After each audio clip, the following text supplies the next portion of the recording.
Hallelujah, hallelujah, hallelujah, hallelujah, hallelujah. Hallelujah. इस सुंदर दिन के लिए धन्यवाद देते हुए, पिछली रात के लिए धन्यवाद देते हुए,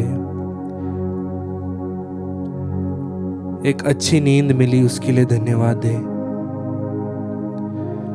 एक सुंदर सुबह देखने को मिली है उसके लिए धन्यवाद दें। आप ईश्वर की कृपा से जिंदा है, उसे धन्यवाद दें। अपना मन पूरा खाली कर दें इस समय। अपने मन को ईश्वर के हाथों में इस समय समर्पित कर दें। बहुत से ख्याल इस समय आपके मन में आते होंगे कि आज मुझे ये काम है, आज मुझे ये करना है। पर ये समय ईश्वर और हमारा समय है। चाहे हमें कितनी भी देर लगे, चाहे हम लेट हो रहे हो, हम सब कुछ को भूलकर अपने मन को खाली कर कर इस समय ईश्वर की उपस्थिति के लिए तैयार हो। अपने दिलों पर हाथ रखें और यीशु का नाम मन ही मन लेते हुए उसका स्वागत करें। उससे कहे, यीशु मेरे दिल में आ जाइए। तेरे सिवा मेरा कोई आसरा नहीं प्रभु। मैं इस समय मेरी पूरी जिंदगी को, मेरे काम को, मेरे परिवार को, मेरे रिश्तेदार को, मेरे दोस्तों को, मेरे पूरे जीवन को आपको देता हूं प्रभु, और इस दिल में आपका स्वागत करता हूं। मन ही मन यीशु का नाम लेते हुए इस आराधना के लिए हम तैयार हों।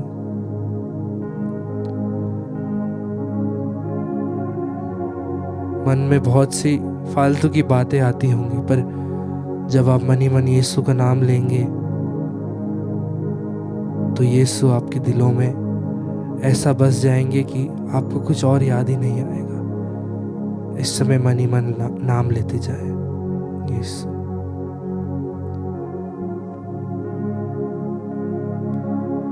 परम प्रसाद में वो महान ईश्वर, वो राजाधिराज ईश्वर आपके लिए और मेरे लिए आने वाला है।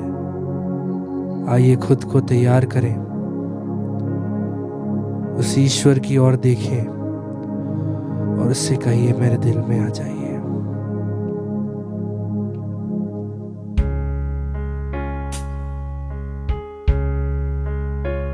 अपनी आंखों को बंद रखें।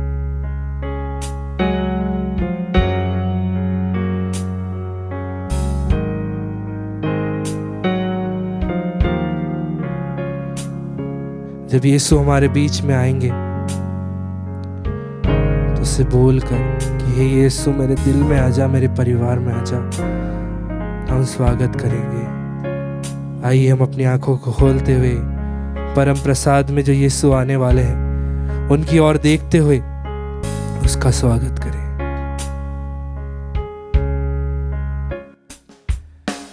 तुझसा इस जहां में और कोई है नहीं, तुझ बिन आसरा मेरा है ना कहीं। गाइए, तुझसा इस जहां में और कोई है नहीं, तुझ बिन आसरा मेरा है ना कहीं। रहूं तेरी बाहों में प्रियतम मेरे, तू ही मेरा सर्वस्व यीशु मेरे। गाइए, रहूं तेरी बाहों में प्रियतम मेरे, तू ही मेरा सर्वस्व यीशु की ओर देखते हुए गाइए, आराधना आराधना तेरी आराधना, यीशु मेरे तेरी आराधना, आराधना तेरी आराधना,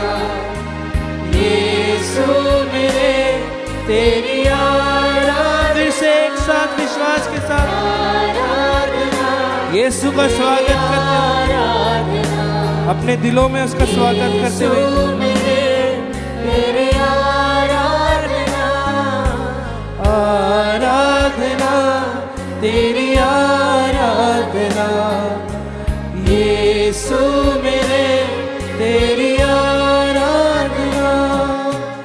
अर्पण करता हूँ खुद को हाथों में तेरे, धो दे मुझको तू प्रभु वचनों से तेरे। गाइए। अर्पण करता हूँ खुद को समर्पित करते हुए, अपनी जिंदगी को उसके चरणों में रखते हुए, दे मुझको तू प्रभु वचनों से तेरे। तेरी इच्छा पर ही तो मुझको चला, भर दे पवित्र आत्मा से मुझको खुदा। गई। तेरी इच्छा पर ही तो मुझको चला, भर दे पवित्र आत्मा से।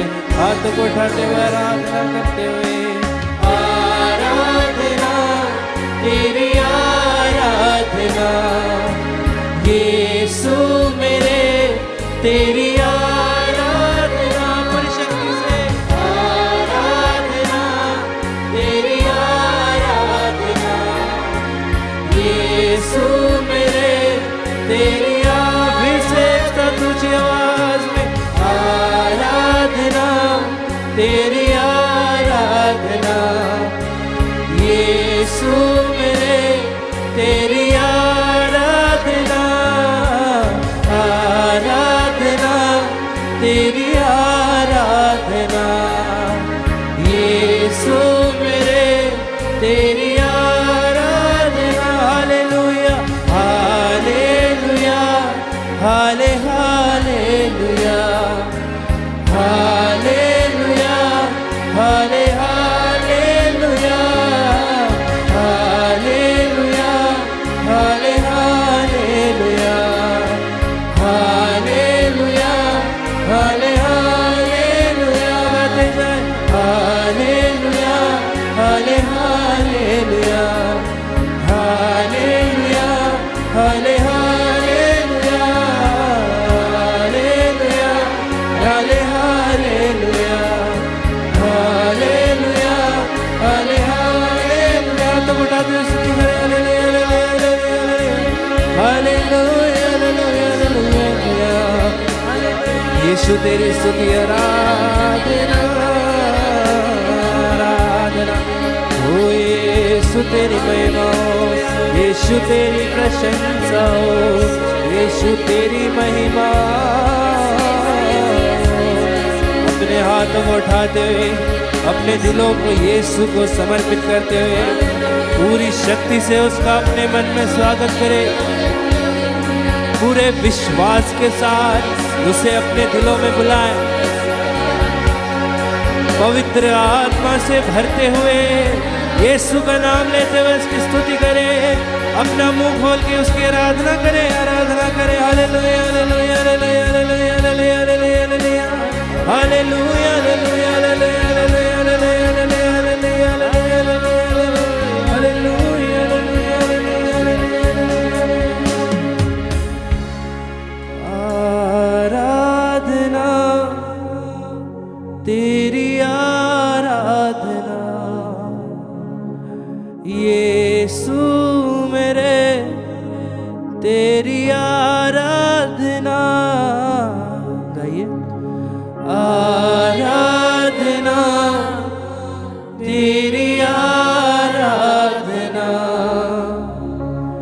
यीशु मेरे तेरी आराधना। घुटनों पे आते हुए, आराधना, तेरी आराधना। दिलों पे हाथ रखते हुए, यीशु मेरे तेरी आराधना। अपने सरों को झुकाते हुए, पूरे समर्पण के साथ इस समय परम प्रसाद में हमारे प्यारे यीशु, राजाधिराज यीशु, जो हमारे लिए, हम पापी मनुष्यों के लिए अपने आप को कुर्बान किए हैं, आपके और मेरे बीच उपस्थित है। आइए उसे दंडवत करते हुए उसका स्वागत करें। परम पवित्र संस्कार में उपस्थित हमारे प्रभु यीशु की आराधना स्तुति एवं महिमा होवे। परम पवित्र संस्कार में उपस्थित हमारे प्यारे प्रभु यीशु की आराधना स्तुति एवं महिमा होवे। परम पवित्र संस्कार में उपस्थित हमारे प्यारे प्रभु यीशु की आराधना स्तुति एवं महिमा होवे। Hallelujah, hallelujah, hallelujah, hallelujah, hallelujah. Hallelujah. हमारे प्यारे यीशु की ओर देखें, अपनी आंखों को खोल के अच्छी तरह से हमारे प्रभु को देखते हुए कहिए हालेलुया, हालेलुया, हालेलुया। हालेलुया। पूरे प्यार से, पूरी शक्ति से, अपने पूरे मन से, पूरे शरीर से सब कुछ उसे समर्पित करते हैं। फिर से एक साथ कहें हालेलुया, हालेलुया, हालेलुया। हालेलुया। कहिए धन्यवाद यीशु, धन्यवाद यीशु, धन्यवाद यीशु। धन्यवाद यीशु। कलोसियों के नाम संत पौलुस का पत्र अध्याय 1 वाक्य संख्या 20 यह वचन पढ़ते हैं कि मसीह ने क्रूस पर जो रक्त बहाया, उसके द्वारा ईश्वर ने शांति की स्थापना की। Hallelujah, hallelujah, hallelujah. हालेलुया। इस तरह ईश्वर ने उन्हीं के द्वारा सब कुछ का, चाहे वह पृथ्वी पर हो या स्वर्ग में, अपने से मेल कराया। Hallelujah, hallelujah, hallelujah. हालेलुया। प्रिय विश्वासियों, जब प्रभु यीशु ने हमारे लिए उस क्रूस पर रक्त बहाया तो स्वर्ग और धरती का उन्होंने मेल करवाया। हम सब अयोग्य मनुष्यों को, हम सब पापियों को उसने एक नया जीवन प्रदान किया उसके रक्त के द्वारा। हम पढ़ते हैं नबी ईसायास का ग्रंथ अध्याय 53 वाक्य संख्या 5 में कि हमारे पापों के कारण वह छेदित किया गया, हमारे कुकर्मों के कारण वह कुचल दिया गया है। जो दंड वह भोगता है उसके द्वारा हमें शांति मिली है और उसके घाव द्वारा हम भले चंगे हो गए हैं। कहिए हालेलुया, हालेलुया, हालेलुया। हालेलुया। हाँ प्रिय विश्वासियों, वो हमारे पापों के लिए ही छेदित हुआ, उसने अपना लहू बहाया, वो हमारे कारण ही कुचल दिया गया। जो दंड उसने भोगा उसके द्वारा हमें शांति मिली है। आज उसी रक्त के द्वारा ईश्वर हमें शुद्ध होने के लिए, उसी रक्त से हमें मुक्ति मिलने के लिए आज वो हम सबको बुला रहा है। वो हमसे कहता है कि मेरे बेटे के रक्त द्वारा शुद्ध हो जाओ। वो हमसे कहता है कि रक्त के द्वारा शांति पाओ। आइए आज पूरे विश्वास के साथ इस आराधना में हम प्रभु यीशु मसीह के रक्त को लेकर अपने ऊपर छिड़के, अपने परिवारों पर छिड़के, अपनी परेशानियों में उस लहू को छिड़के, अपनी बीमारियों में उस लहू को छिड़के। उसके छेदित होने से, उस लहू के बहने से ही हम भले चंगे हुए। विश्वास करते हुए इस समय चंगाई, इस समय आशीर्वाद, इस समय शांति के लिए हम प्रार्थना करें। उस पवित्र लहू को मांगते हुए हम एक मन होकर उसकी स्तुति करें, आराधना करें।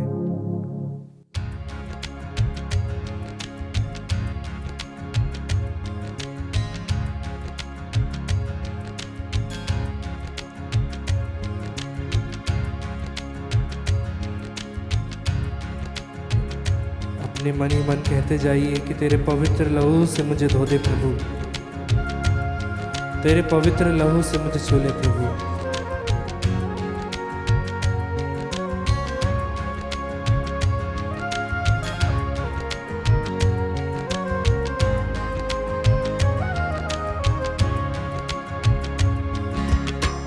तेरे लहू के वसीले हो गए पाप क्षमा। गाइए। तेरे लहू के वसीले हो गए पाप क्षमा।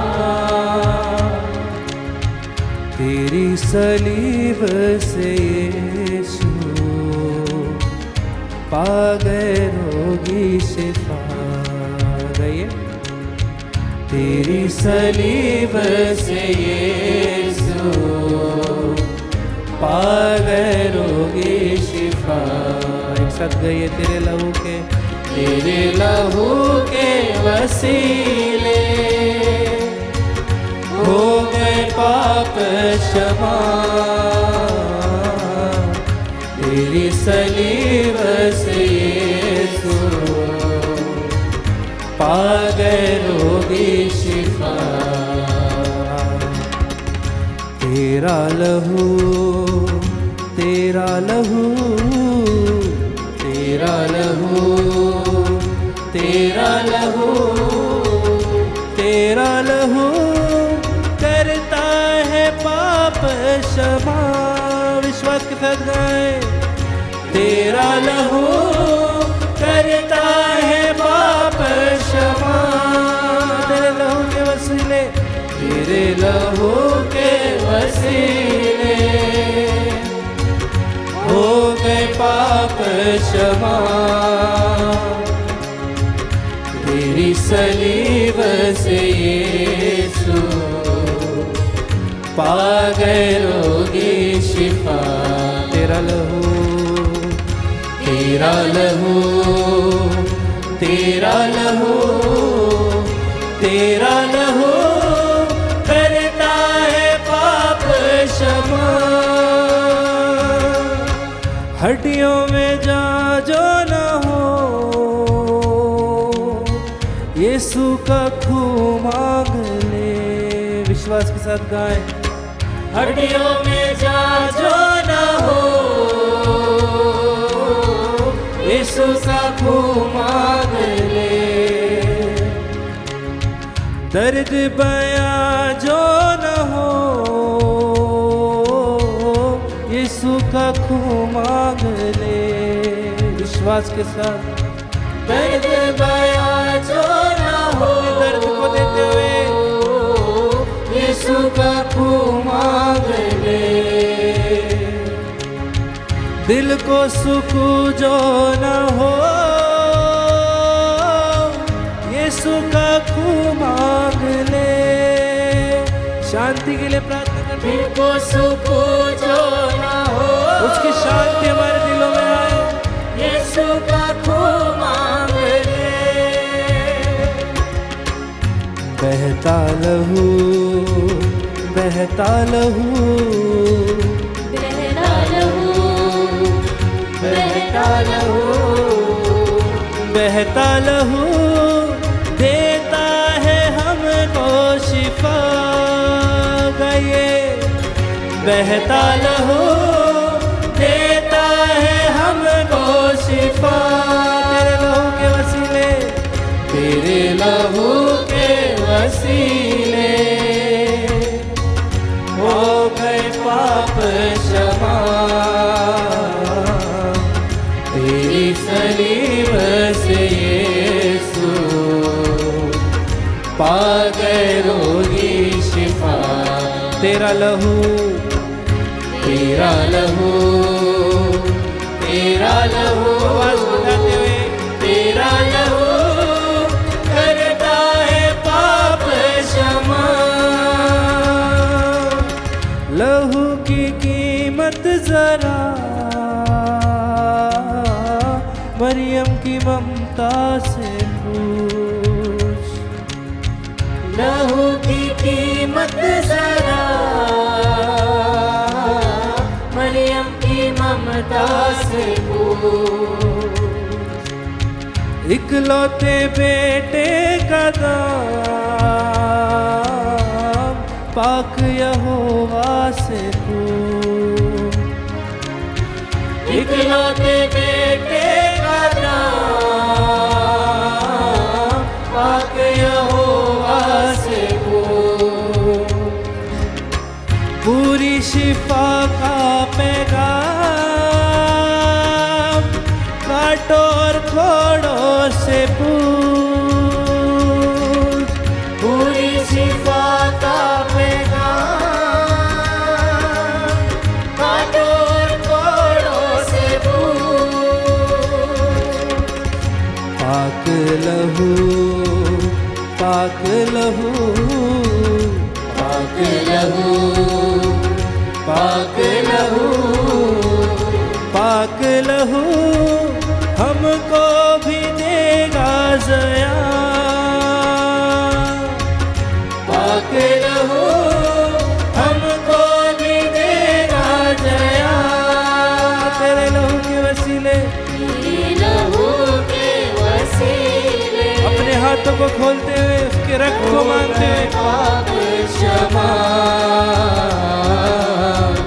तेरी सलीब से यीशु पा गए रोगी शिफा। अपना मुंह खोल के उसका लहू मांगते हुए तेरा लहू तेरा लहू तेरा लहू करता है पाप क्षमा। सोने और चांदी से भी यीशु का खून कीमती। एक साथ गाएं। सोने और चांदी से भी यीशु का खून कीमती। घोड़ों और रथों से भी यीशु का खून कीमती। घोड़ों और रथों से भी यीशु का खून कीमती। सब कुछ समर्पित कर दे। रिश्ते और नातों से भी यीशु का खून कीमती। रिश्तों और नातों से भी यीशु का खून कीमती। जिंदा लहू जिंदा लहू जिंदा लहू जिंदा लहू जिंदा लहू देता है हमको पनाह। जिंदा लहू देता है हमको पनाह। हाथों को उठाते हुए तेरे लहू के तेरे लहू के वसीले हो गए पाप क्षमा। तेरी सलीब से यीशु पा गए रोगी शिफा। तेरा लहू तेरा लहू तेरा लहू तेरा लहू तेरा लहू तेरा लहू करता है पाप क्षमा। हाथों को उठाते हुए स्तुति आराधना करें। Hallelujah hallelujah hallelujah hallelujah hallelujah.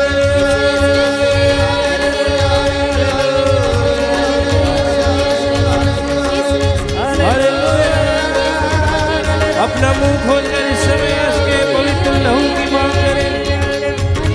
अपना मुंह खोल के स्तुति करें।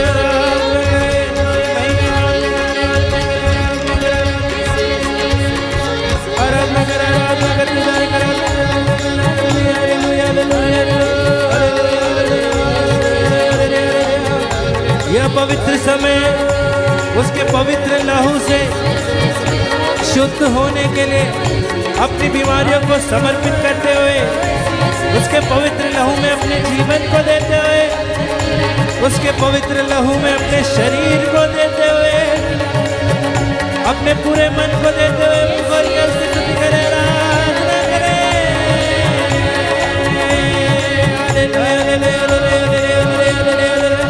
यीशु तेरे लहू से धो दे, यीशु तेरे लहू से छू ले, यीशु तेरे रक्त से धो दे, यीशु तेरे रक्त से पाप क्षमा कर, यीशु तेरे रक्त से बंधन तोड़ दे, यीशु तेरे रक्त से मुक्त कर दे।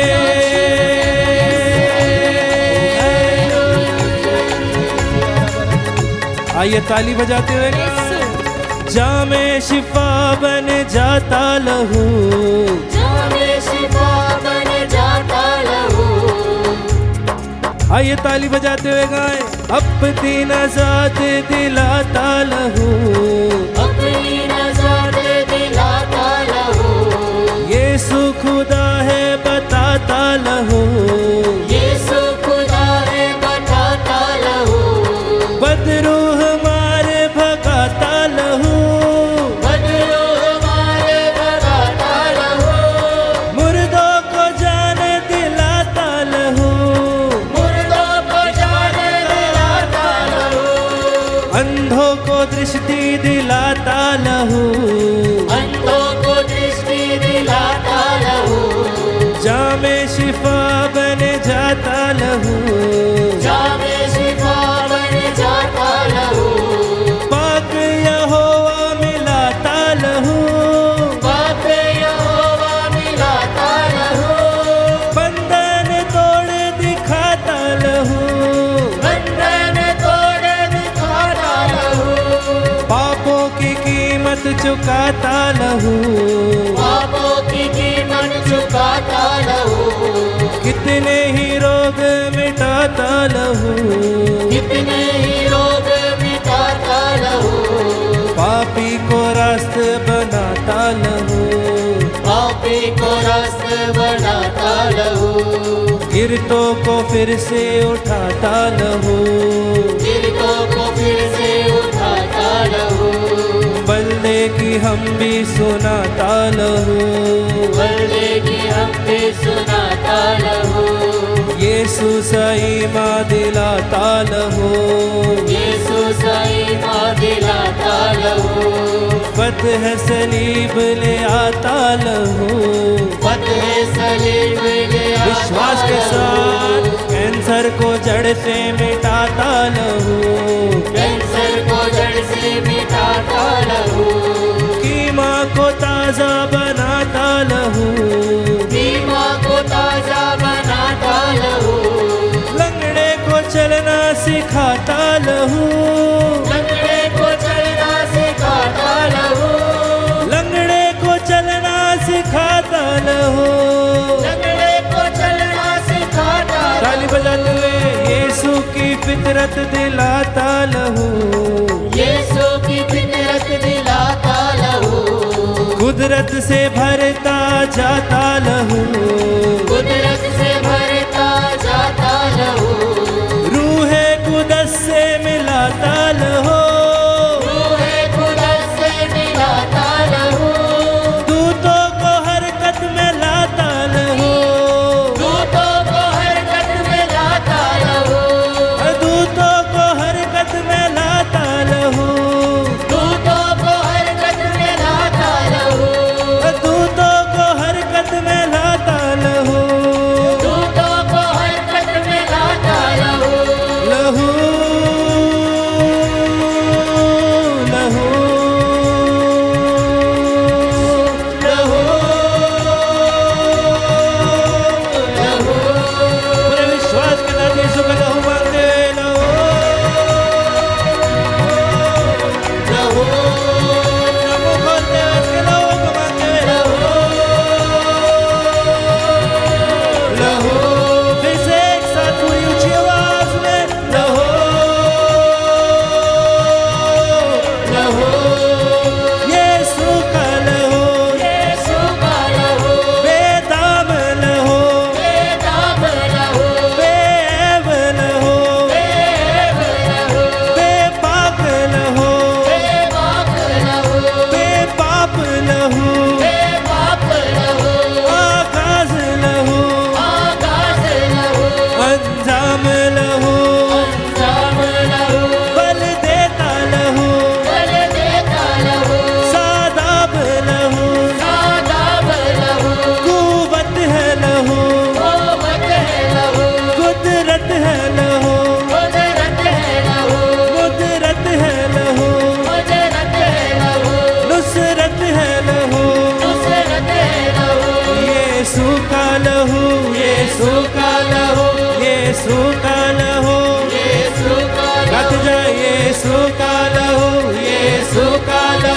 यीशु का लहू, यीशु का हट जाए, यीशु का लहू, यीशु का लहू, यीशु का लहू, यीशु का लहू, यीशु का लहू, यीशु का लहू, यीशु का लहू, यीशु का लहू, यीशु का लहू, यीशु का लहू, यीशु का लहू, यीशु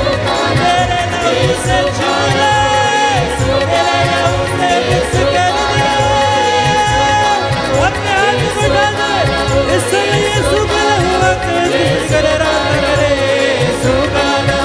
hallelujah hallelujah hallelujah hallelujah hallelujah hallelujah hallelujah hallelujah hallelujah कट जाए hallelujah hallelujah hallelujah hallelujah hallelujah hallelujah अपने हाथों को उठाते हुए स्तुति करते हुए हालेलुया हालेलुया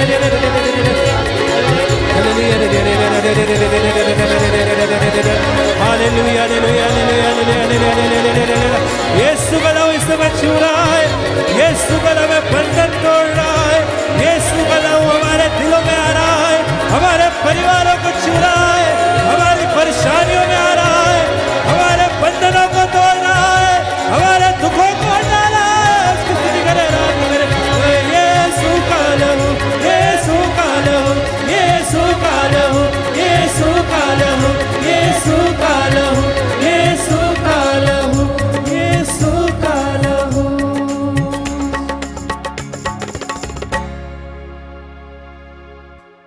आइए इस समय अपने मन को शांत करें।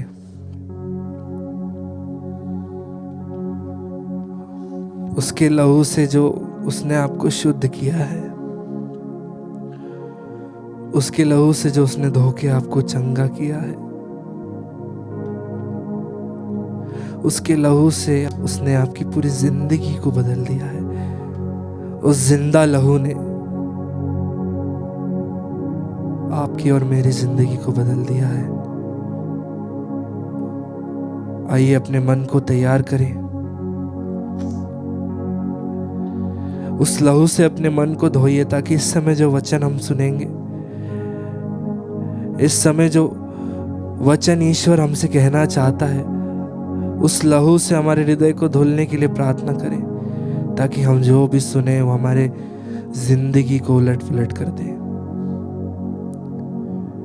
अपने मन को शांत करते हुए उस यीशु की उपस्थिति में, जिसने आपको अभी अपने लहू से धोया है, उस आत्मा की उपस्थिति में रहे।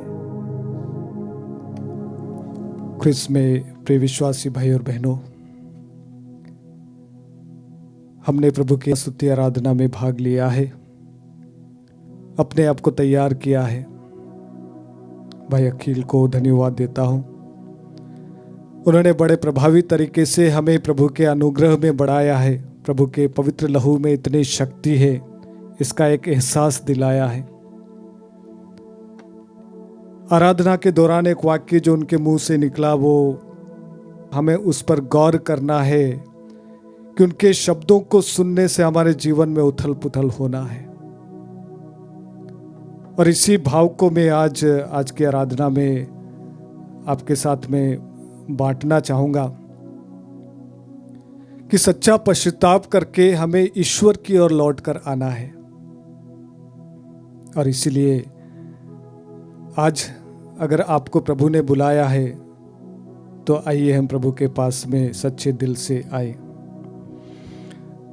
क्रिस में प्रिय विश्वासी भाई और बहनों, एक दिन मेरा स्वास्थ्य अच्छा नहीं था, पेट में दर्द था और एसिडिटी का प्रॉब्लम काफ़ी समय से हो रहा था, परेशान था। और इसलिए डॉक्टर के पास में गया और डॉक्टर से कहा, डॉक्टर आप जांच कीजिए और बताइए कि क्या हो रहा है मुझे।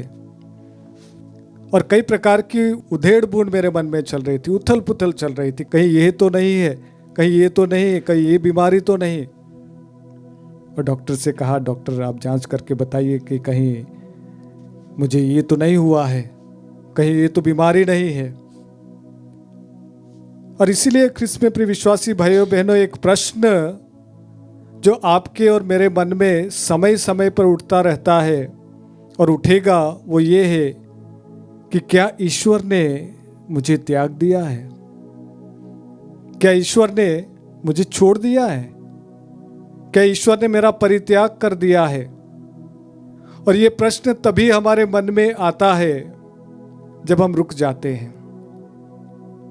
ये प्रश्न तभी हमारे मन में एक उथल पुथल मचा देता है कि क्या ईश्वर ने मुझे छोड़ दिया है, जब हम बीमार हो जाते हैं। ये प्रश्न तब एक पहाड़ के रूप में हमारे सामने खड़ा हो जाता है जब मेरी जिंदगी रुक जाती है। और आज के इस मनन चिंतन में आगे बढ़ने के पहले आपको स्पष्ट कर देना चाहूँगा कि ईश्वर वास्तव में कभी भी अपने बच्चों को नहीं छोड़ता है। और हमें बाइबल में कई प्रकार से अलग अलग उदाहरणों से हमें यह जताया जाता है कि ईश्वर कभी भी अपने बच्चों को नहीं छोड़ता है।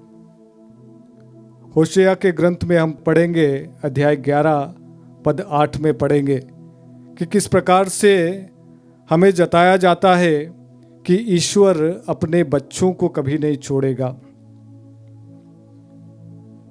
अध्याय 11 पद 8 में ईश्वर कहता है, एफ्राइम मैं तुझे कैसे त्याग दूं, इज़राइल में तुझे कैसे शत्रुओं के हाथों सौंप दूं, मैं तुम्हें अदमा के समान कैसे राख में मिला दूं। ईश्वर कहता, मैं कभी भी तुम्हें कैसे छोड़ दूं। 2 तिमोथी अध्याय 2 वाक्य 13 में हम पढ़ते हैं, तिमोथी के नाम दूसरे पत्र में हम पढ़ते हैं, अध्याय 2 वाक्य 13 में पढ़ते हैं, जहां पर हमें ईश्वर बताता है कि ईश्वर अपने स्वभाव के विपरीत नहीं जाता है। फिर चाहे हम कितने ही गंदे व्यवहार कर लें, हम कितने ही उसके विपरीत चले जाएं, परंतु ईश्वर कभी भी अपने स्वभाव के विरुद्ध नहीं जाता है। नबी ईसायास के ग्रंथ में अध्याय 49 वाक्य 15 में हम पाते हैं, ईश्वर कहता है, क्या स्त्री अपने दूध मुहे बच्चे को भुला सकती है? क्या वह उस पर कभी तरस नहीं खाएगी? ईश्वर आगे बताते हैं कि अगर एक माँ अपने दूध मुहे बच्चे को भुला भी दे, पर मैं तुम्हें कभी भी नहीं भुलाऊंगा। मैं यहाँ आपके सामने यह भी स्पष्ट कर देना चाहूँगा कि देखिए, एक माँ के लिए कभी भी अपने बच्चे को भुलाना इतना आसान नहीं है। फिर चाहे वो बच्चा अबॉर्ट भी हो जाता है, फिर चाहे वो बच्चा शांत भी हो जाता है, फिर चाहे वो बच्चा घर छोड़कर चला जाता है, फिर चाहे वो बच्चा अपने माता पिता को भूल जाता है, परंतु इस माँ के लिए कभी भी पॉसिबल नहीं होता कि ये माँ उस बच्चे को भूल जाए। और ईश्वर कहता है, अगर ऐसा होता भी है, अगर किसी भी परिस्थितियों के कारण से एक माँ अपने बच्चे को भूल भी जाए, ऐसी अवस्था में प्रभु कहता है, मैं तुम्हें कभी नहीं भूलूंगा। तो प्रश्न एक बार और उठता है, क्या ईश्वर हमें त्याग देता है? और इसीलिए आप लोगों के सामने मनन चिंतन करना चाहूंगा। बाइबल में ये भी जताया जाता है, हालांकि ईश्वर कभी हमें छोड़ता नहीं है, परंतु ईश्वर का हाथ हमारे सर से उठ जाता है। ईश्वर अपने हाथ इसलिए पीछे कर लेता है जब वो बार बार आपको चेतावनी देता है, वो जब बार बार आपको सचेत करता है, वो बार बार आपको संदेश देता है, वो बार बार आपका मार्गदर्शन करता है और बारंबार आप उसकी आज्ञा का उल्लंघन करते हैं। तब समय आता है जब ईश्वर अपने हाथ आपके ऊपर से हटा लेगा। और इसीलिए एक त्यागे हुए व्यक्ति का कैसे दिखता है वो व्यक्ति? एक छोड़ा हुआ व्यक्ति, एक त्यागा हुआ व्यक्ति, एक तिरस्कृत व्यक्ति कैसे दिखता है? मारा मारा सा, मरा हुआ सा, आत्महत्या करने की प्रवृत्तियां, झुके हुए शरीर से, या डिप्रेशन में? नहीं। आज मैं आपके सामने बाइबल के अनुसार वे कौन से 5 चिन्ह है जिससे ये प्रकट हो जाता है, जिससे ये साबित हो जाता है कि आपको ईश्वर ने त्याग दिया है, आपके ऊपर से ईश्वर का हाथ छूट गया है, आपके ऊपर से ईश्वर का हाथ हट गया है। और इसीलिए ऐसे व्यक्ति के लिए सबसे पहला जो साइन है वो ये है कि वो हठ धर्मी हो जाता है। बाइबल के अनुसार त्यागे हुए व्यक्ति की निशानी ये है कि वो कठोर हृदय हो जाता है। वो पाप के लिए वो सब कुछ जायज हो जाता है उसके लिए। और इसीलिए ख्रिस्त में प्रिय विश्वासी भाई और बहनों, पाप के प्रति वो बिल्कुल ही सहज हो जाता है। मैं तो ये कहूँगा कि वो व्यक्ति बेहोशी की जिंदगी जीना शुरू कर देता है। और यहाँ पर पवित्र बाइबल हमें राजा फिरौन का एक उदाहरण हमारे सामने पेश करती है। राजा फिरौन किस प्रकार से उसका हृदय कठोर हो जाता है, और इसीलिए वो राजा फिरौन मूसा की बातों को नहीं सुनता है, उसके लोगों को नहीं जाने देता है। और ये हम निर्गमन ग्रंथ अध्याय 7 वाक्य 15 में पढ़ते हैं कि मूसा प्रभु के द्वारा अपने लोगों को छुड़ाने के लिए भेजा गया था। और मूसा को प्रभु ने आश्वासन दिया था, ईश्वर ने आश्वासन दिया था कि मैं तुम्हारे साथ में हूँ और तुम्हारे द्वारा बड़े बड़े अचरज के कार्य दिखाऊंगा, और राजा उसको देखकर मेरे लोगों को जाने देगा। परंतु वचन कहता है मूसा कई प्रकार के चमत्कार दिखाता है, कई प्रकार के चिन्ह दिखाता है। अध्याय 7 वाक्य 15 में हम पढ़ते हैं कि राजा फिरौन का हृदय कठोर बना रहा, उसने उसके लोगों को जाने नहीं दिया। ख्रिस्त में प्रिय विश्वासी भाइयों और बहनों, ईश्वर के त्यागे हुए व्यक्ति की निशानी यही है कि वो पाप के प्रति इतना सहज हो जाता है, वो पाप के प्रति इतना मृत हो जाता है, वो पाप के प्रति उतना बेहोश हो जाता है कि उसे लगता ही नहीं कि वो पाप कर रहा है। उसका हृदय कठोर हो जाता है। फिर चाहे उसको कोई करेक्शन दे, फिर चाहे उसको कोई सुधार करे, वो हमेशा रिटालिएट करता है, वो हमेशा उस बात का प्रत्युत्तर देता है, ये कहते हुए कि सारी दुनिया ये कर रही है और इसीलिए मैं भी कर रहा हूँ। मैं कुछ गलत नहीं कर रहा हूँ, मैंने कुछ गलत नहीं किया है, मैं पाप नहीं कर रहा हूँ, ये मेरी कमजोरी नहीं है। वो कभी भी अपनी गलतियों को स्वीकार नहीं करेगा। और इसीलिए आज एक मनन चिंतन करें कि क्या मैं हठ धर्मी हो गया हूँ? क्या मेरा हृदय कठोर हो गया है? क्या मैं पाप के प्रति सहज हो गया हूँ? क्या मुझे सब कुछ जायज लगने लगा है? क्या मुझे लगने लगा है कि ये मेरी कमजोरी नहीं है?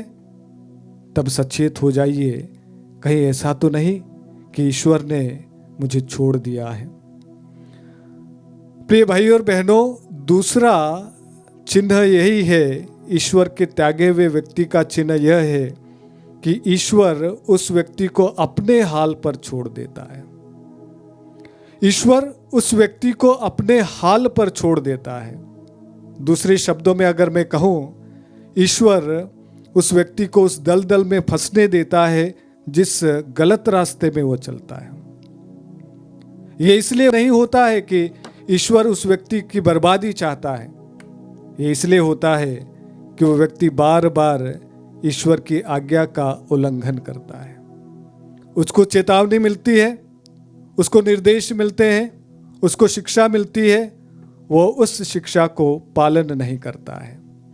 और इसीलिए हम पढ़ते हैं रोमियो के नाम पे पत्र में हम पढ़ते हैं अध्याय 1 वाक्य 24, 26 और 28 में, जहां पर हम पाते हैं कि प्रभु कहता है कि मैं उन्हें उन वासनाओं के अधीन कर दूंगा, मैं उन्हें उन बुरी वासनाओं के अधीन जाने दूंगा ताकि उनका सर्वनाश हो जाए। ख्रिस्त में प्रिय विश्वासी भाइयों और बहनों, कभी कभी हमारे जीवन में ऐसा होता है, हम एक प्रश्न करते रहते हैं कि क्यों मैं इस दलदल में फंसता जा रहा हूं, क्यों मैं एक के बाद एक पाप में गिरता जा रहा हूं, क्यों मैं एक के बाद एक अपनी कमजोरियों का शिकार होते जा रहा हूं, क्यों मैं उस दलदल से बाहर निकल नहीं पा रहा हूं। इसका अर्थ यह है ख्रिस्त में प्रिय भाई और बहनों कि ईश्वर ने शायद अपने हाथ मेरे सिर से उठा लिए हैं, मुझे अपने हाल पर छोड़ दिया है। और ये इसलिए हो रहा है कि मैंने सच्चे हृदय से पश्चाताप नहीं किया है। ये इसलिए हो रहा है कि मैं अपनी जिंदगी अपने हिसाब से जीना चाहता हूं।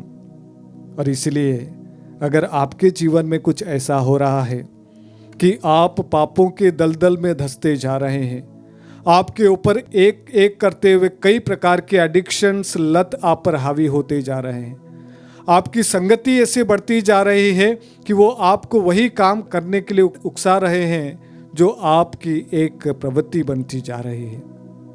तो ये आपके लिए एक सचेत होने वाली बात है।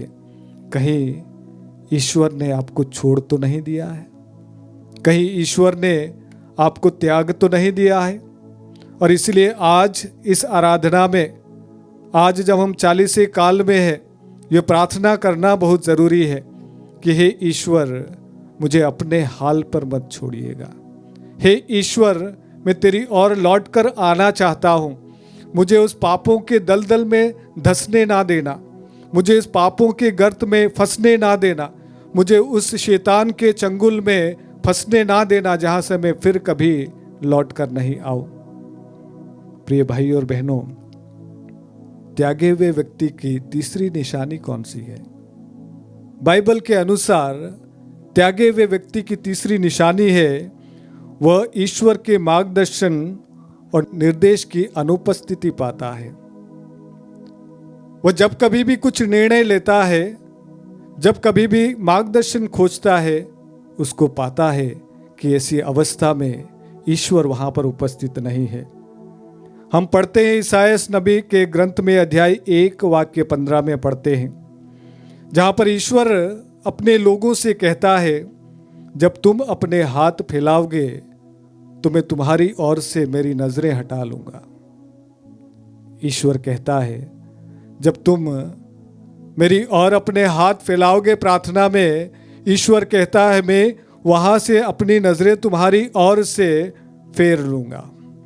दूसरे शब्दों में अगर कहूं तो ईश्वर कह रहा है कि मैं तुम्हारी प्रार्थनाओं की अनसुनी करूंगा। क्या इसका अर्थ यह है कि ईश्वर हमारी प्रार्थनाओं को नहीं सुनता? क्या इसका अर्थ यह है कि ईश्वर हमें त्याग देता है?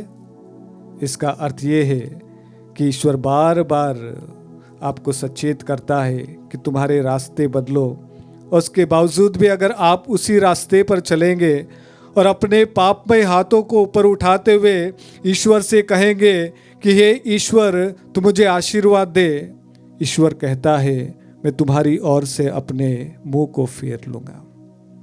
यह उसी प्रकार से होता है जब आप अपने मर्जी से जीवन जीते हैं। एक ओर से आप अपने मुंह में तंबाकू, बीड़ी, सिगरेट, गुटखा डालते हैं, दूसरे हाथ से आप अपना हाथ ऊपर उठाते हुए कहते हैं, हे ईश्वर, हालेलुया, मैं तेरी स्तुति आराधना करता हूँ, मुझे इस कैंसर से, मुझे मुंह की बीमारी से, मुझे इस तंबाकू से, एडिक्शन से दूर कर दे। और दूसरी ओर से आप उसी शरीर में उसी गंदगी को डालते हैं। ईश्वर कहता है मैं तुम्हारी प्रार्थनाओं को अनसुनी करूंगा। और इसीलिए क्यों हमारी प्रार्थनाओं की सुनवाई नहीं होती है? इसलिए हमारी प्रार्थना की सुनवाई नहीं होती है कि मेरे हृदय के किस गहराई से मैं प्रार्थना करता हूं, मेरे शरीर के किस हिस्से से मैं प्रार्थना करता हूं, मेरे हाथ से किस हिस्से से मैं प्रार्थना करता हूं। क्या मेरा शरीर सामर्थ्यवान है? क्या मेरे शब्दों में वो शक्ति है जिसके द्वारा मैं ये डिमांड कर सकूं कि ईश्वर, मैं चाहता हूं तू मेरे जीवन में ये कार्य करें? अगर आप जब ईश्वर का मार्गदर्शन आपको नहीं मिल रहा है, जब आपको ईश्वर की प्रेरणा नहीं मिल रही है, जब आपको कोई रास्ता नहीं मिल रहा है, तो कहीं ना कहीं ये संकेत आपके लिए है कि ईश्वर ने अपना हाथ आपके सिर से ऊपर उठा लिया है, कहीं ना कहीं आपको त्याग दिया है, कहीं ना कहीं आपको छोड़ दिया है। और इसीलिए ये बाइबल के अनुसार ये संकेत है कि आप जीवन में सही निर्णय नहीं ले पा रहे हैं। कोई भी निर्णय लेते हैं वो निर्णय गलत हो जाता है, कोई भी सही कार्य करने की कोशिश करते हैं वो गलत हाथों में चला जाता है, कहीं कोई भी रिश्ता जोड़ने की कोशिश करते हैं, आपकी ज़िंदगी में, आपके जीवन में गलत लोग जुड़ जाते हैं। ये संकेत आपके लिए है कि ईश्वर का हाथ आपके सिर से उठ गया है, आपको ईश्वर ने छोड़ दिया है।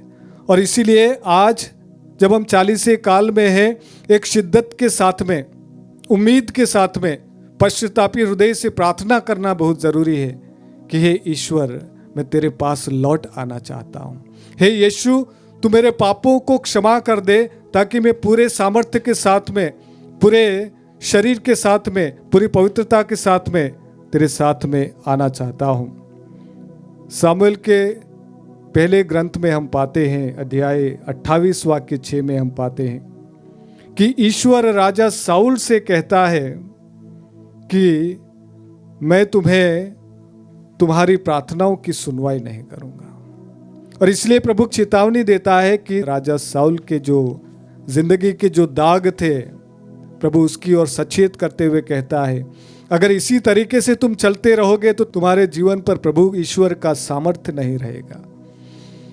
अपने आप से पूछिएगा कि क्या मेरे जीवन से प्रभु का साया उठ गया है? क्या मेरे जीवन से उसकी उपस्थिति गायब हो गई है? क्या मेरे जीवन से ईश्वर का सामर्थ्य चला गया है?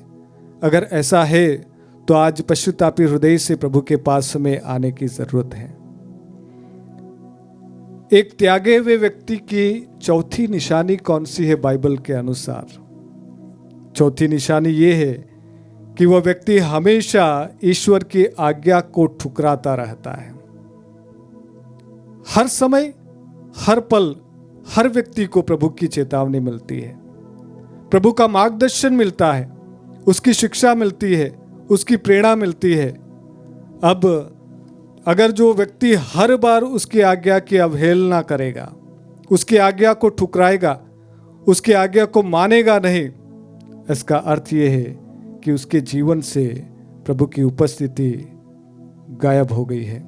हम यहाँ पर सुक्ति ग्रंथ अध्याय 1 वाक्य 24 से 28 तक हम पढ़ेंगे कि किस प्रकार से एक त्यागा हुआ व्यक्ति, किस प्रकार से एक तिरस्कृत व्यक्ति जो प्रभु की नज़रों में दूर चला गया है, किस प्रकार से वह व्यवहार करता है। सूक्ति ग्रंथ अध्याय 1 वाक्य 24 से लेकर 28 में हम पढ़ेंगे। मैं आपसे गुजारिश करूंगा, ध्यान से सुनिएगा इस वाक्य को। तब वे मेरी दुहाई देंगे किंतु मैं उत्तर नहीं दूंगी। वे मुझे खोजेंगे किंतु मुझे नहीं पाएंगे। उन्होंने ज्ञान से बैर रखा और प्रभु की श्रद्धा नहीं चाही। उन्होंने ज्ञान से बैर रखा और प्रभु की श्रद्धा नहीं चाही, और इसीलिए प्रभु कहता है कि जब वो मुझे पुकारेंगे मैं उसे उत्तर नहीं दूंगा। और इसलिए जब कभी भी उनको प्रभु की प्रेरणा मिलती है, जब कभी भी उनको प्रभु का मार्गदर्शन मिलता है, प्रभु कहता है उन्होंने मेरा स्वागत नहीं किया है। और इसीलिए अगर उसी हाथों से, उसी जीवन से तुम मुझे पुकारोगे, तो प्रभु कहता है तुम्हारी प्रार्थना में इतना सामर्थ्य नहीं है, तुम्हारे शब्दों में इतनी शक्ति नहीं है, तुम्हारे शरीर में वो भाव नहीं है, और इसीलिए तुम्हारे जीवन में वो प्रार्थना का प्रभाव नहीं महसूस होगा। और इसीलिए ख्रिस्त में प्रिय विश्वासी भाई और बहनों, जब लगता है कि ईश्वर हमारी प्रार्थना नहीं सुन रहा है, मेरे शरीर कुछ ठीक तरीके से कार्य नहीं कर रहा है, मैं बार बार मेरे माता पिता की आज्ञा का उल्लंघन कर रहा हूँ, मैं बार बार कलीसिया के आज्ञाओं को उल्लंघन कर रहा हूँ, मैं बार बार रिटालिएट करने का एक मन में विचार होता है कि मुझे किसी को मारने का विचार होता है, पाप करने का विचार होता है। इसका अर्थ कहीं ये तो नहीं कि ईश्वर का साया मेरे जीवन से चला गया है? कहीं ये कोई चेतावनी तो नहीं कि ईश्वर ने मुझे छोड़ दिया है? कहीं ये चेतावनी तो नहीं कि ईश्वर ने मुझे त्याग दिया है? और इसीलिए ख्रिस्त में प्रिय विश्वासी भाई और बहनों, जब हम 40 के पुण्य काल में हैं, ये काल हम सभी के लिए एक पश्चातापी हृदय को तैयार करने का समय है, अपने आप को प्रभुमय बनाने का समय है। और इसीलिए आज प्रार्थना करना बहुत ज़रूरी है कि हे ईश्वर, मैं तेरी ओर लौट कर आना चाहता हूँ। ख्रिस्त में प्रिय विश्वासी भाई और बहनों, एक परित्यक्त व्यक्ति, एक त्यागे हुए व्यक्ति की 5वीं निशानी बाइबल के अनुसार कौन सी है? बाइबल के अनुसार त्यागे हुए व्यक्ति की निशानी यह है कि वह व्यक्ति अपने जीवन में कभी फलदायी नहीं होता है। वह व्यक्ति अपने जीवन में कभी भी फल उत्पन्न नहीं करता है। मैं यहाँ पर दुनियाई नज़रों के फल की बात नहीं कर रहा हूँ, मैं यहाँ पर दुनियाई नज़रों की सफलता की बात नहीं कर रहा हूँ, मैं यहाँ पर दुनियाई नज़रों के ऊंचे शिखर पर जाने की बात नहीं कर रहा हूँ। मैं यहाँ पर पवित्र आत्मा के फल की बात कर रहा हूँ। अगर व्यक्ति त्यागा हुआ है तो उनके जीवन से वो प्यार चला जाता है। अगर वो ईश्वर के द्वारा छोड़ दिया गया व्यक्ति है तो वो व्यक्ति के जीवन में ईर्ष्या, जलन, घमंड, बैर सब कुछ आ जाएगा, जिसके चलते वो लोगों के जीवन में जहर उगलना शुरू करेगा, वो लोगों के जीवन में जहर घोलना शुरू करेगा। और इसीलिए आज एक बात पूछना बहुत जरूरी है, क्या ईश्वर ने मुझे छोड़ दिया है? क्या मैं अपने जीवन में मारा मारा सा फिर रहा हूं? क्या मैं लोगों को तोड़ने का काम कर रहा हूं? क्या मैं लोगों को बिखेरने का काम कर रहा हूं? क्या मैं लोगों के जीवन में, पारिवारिक जीवन में जहर घोलने का काम कर रहा हूं? क्या मैं लोगों के जीवन में विकार उत्पन्न करने का काम कर रहा हूं? अगर ऐसा है तो ये आपके लिए संकेत है कि ईश्वर का साया धीरे धीरे आपके जीवन से उठ रहा है। क्रिस्त में प्रिय विश्वासी भाई और बहनों, जब मैं इन संकेतों के बारे में आपसे बात कर रहा हूं कि ये क्या, कौन से ऐसे चिन्ह हो सकते हैं जहां पर हमें लगता है कि ईश्वर ने मुझे छोड़ दिया है, मैं यहाँ आपको सचेत करना चाहूँगा। कुछ बातें ऐसी है जिसकी वजह से आप अपने आप को सोच सकते हैं कि ईश्वर ने आपको छोड़ दिया है, पर वो बात वास्तव में सत्य नहीं है। कौन से ऐसे संकेत हैं जिसके द्वारा लगता है कि ईश्वर ने छोड़ा नहीं है, परंतु मैं उसके करीब हूँ, मेरे जीवन में शायद कुछ रुकावट आ गई है? ये वे संकेत हैं जब आपको आध्यात्मिक जीवन में ड्राई एक्सपीरियंस होता है, यानी कि जब आपको आध्यात्मिक जीवन में अच्छा अनुभव नहीं होता है। जब आप अपने हाथों को ऊपर उठाकर प्रार्थना करते हैं, आपको वो पॉजिटिव अनुभव नहीं होता है। जब आप घुटने टेक कर रोजरी करते हैं, आपको माँ मरियम का सानिध्य महसूस नहीं होता है। जब आप पवित्र मिस्सा बलिदान में भाग लेते हैं, तब आपको प्रभु की उपस्थिति का आभास नहीं होता है। इसका अर्थ ये नहीं कि ईश्वर ने आपको छोड़ दिया है, ये आपके आध्यात्मिक यात्रा का एक भाग है और इसको आना है। जब कभी भी आपको आध्यात्मिक जीवन में ड्राई एक्सपीरियंस हो, सूखा अनुभव हो, अच्छा अनुभव नहीं हो, कभी भी हिम्मत नहीं हारिएगा, ईश्वर आपके साथ में है। और जब आपके जीवन में संदेह आता है, कभी कभी मिस्सा में भाग लेते समय एक संदेह होता है कि क्या वास्तव में ईश्वर है। संस्कारों से आपका विश्वास उठने लगता है, बीमारियां आपके जीवन में आने लगती है। तो बहुत सारे लोग इस कंक्लूजन में पहुंच जाते हैं कि अब ईश्वर ने हमें छोड़ दिया है। संदेह आना, बीमारियां आना स्वाभाविक है। इसका अर्थ यह कि ईश्वर आपको तैयार कर रहा है, और इसीलिए इस गलत फहमी में नहीं रहिएगा कि इन कारणों से ईश्वर ने आपको छोड़ दिया। नहीं। तीसरी और बहुत महत्वपूर्ण बात है, जब प्रलोभन आपके जीवन में आते हैं, जब कठिनाइयों का दौर आपके जीवन में आता है, एक के बाद एक प्रलोभन की घड़ियां आती है, शैतान आपको नीचे गिराने की कोशिश करता है, आप कुछ अच्छा करने की कोशिश करते हैं, बार बार नीचे गिर जाते हैं। गलत नहीं सोचिएगा, इस गलत फहमी में नहीं रहेगा कि ईश्वर ने आपको छोड़ दिया है। ईश्वर शायद हो सकता है कि आपकी परीक्षा ले रहा हो, ईश्वर हो सकता है कि आपको मजबूत कर रहा हो, ईश्वर हो सकता है कि आपको तैयार कर रहा हो कुछ बड़े कार्य करने के लिए। और इसीलिए आज आइए हम प्रभु के पास में आए कि अगर ईश्वर ने हमें छोड़ दिया है, अगर मैं ईश्वर से दूर चला गया हूं, अगर मुझे आभास हो रहा है कि ईश्वर मुझसे दूर चला गया है, तो हम क्या करें।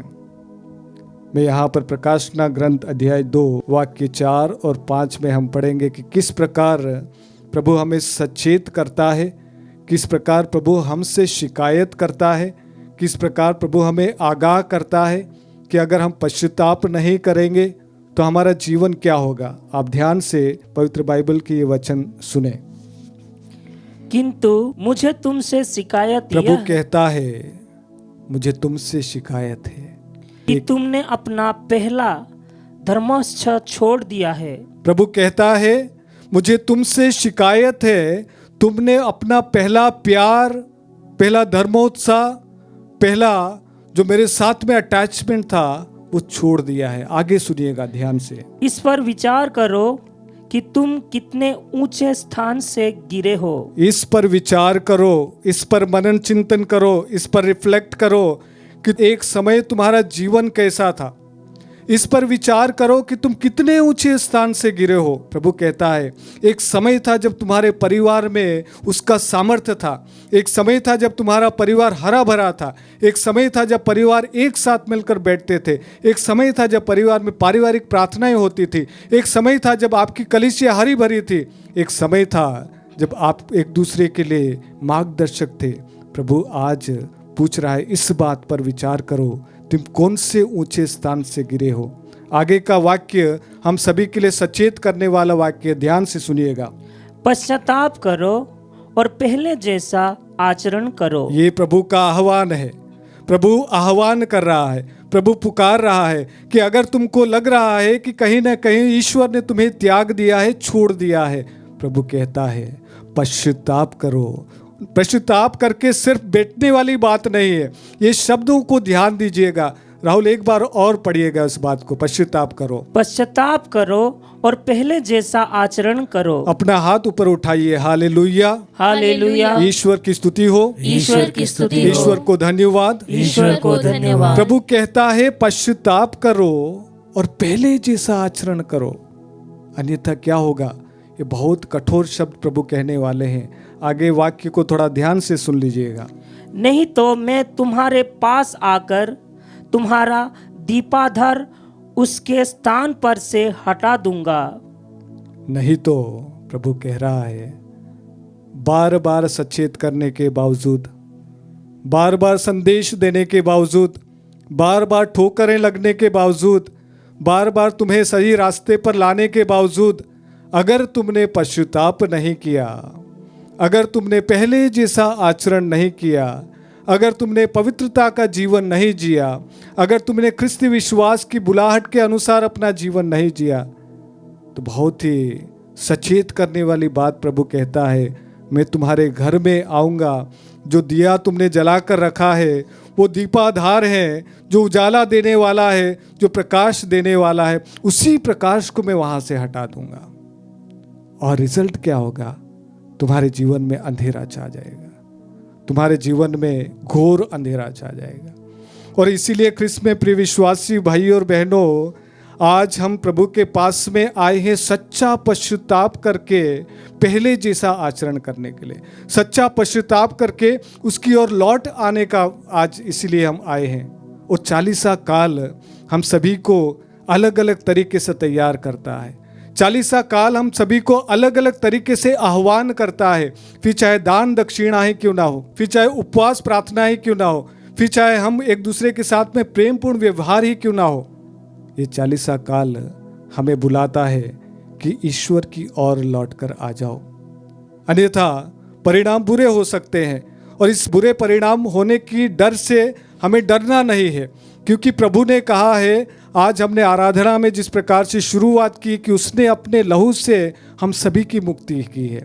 अब उस मुक्तिकारी लहू को मैं क्या अपने शरीर पर छिड़कता हूँ? क्या मैं उसे स्वीकार करता हूँ? क्या मैं उसकी मुक्ति की गाथा को स्वीकार करता हूँ? क्या मैं उसकी मुक्ति को स्वीकार करता हूँ? अगर स्वीकार नहीं करते हैं तो ईश्वर कभी भी अपनी शक्ति को आप पर नहीं थोपेगा।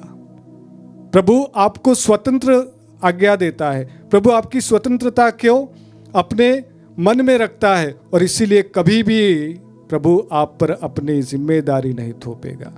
ये आपकी जिम्मेदारी है, ये आपका रिस्पॉन्सिबिलिटी है, ये आपकी चॉइस है कि क्या आप प्रभु की ओर लौट कर आए। मैं आप सभी का आह्वान करता हूँ, आइए हम सभी मिलकर पश्चाताप के लिए प्रार्थना करें। और इस समय हम विशेष रूप से प्रभु की स्तुति आराधना करेंगे, और स्तुति आराधना के दौरान विशेष रूप से एक पश्चातापी हृदय के लिए प्रार्थना करेंगे कि ईश्वर हम सभी को एक पश्चातापी हृदय दे। ईश्वर हम सभी को वो हृदय दे जहां हम दूसरों को माफ़ कर पाएँ। ईश्वर हम सभी को वो हृदय दे कि हम अपने आप को माफ़ करें। आइए हम इस गीत के द्वारा प्रभु की स्तुति आराधना करें कि हम प्रभु के पास में लौट कर आए। जब यह गीत हम गाएं, ख्रिस्त में प्रिय भाई और बहनों, आपसे गुजारिश करूंगा कि हम अपने हृदय को खोलें। आज शायद हमारी स्थिति अच्छी नहीं हो, आज शायद हम प्रार्थना करने के उस स्थिति में ना हो, परंतु आज प्रभु बुलाता है, हम जैसे भी क्यों ना हो। आज प्रभु हमें उसकी ओर बुलाता है और इसलिए जितना हम प्रभु को अपने शरीर को समर्पित करते हुए स्तुति आराधना करेंगे, प्रार्थना करेंगे, प्रभु उतना हमें उसकी कृपा से भरेगा। आइए इस गीत के द्वारा हम प्रभु के पास में आए।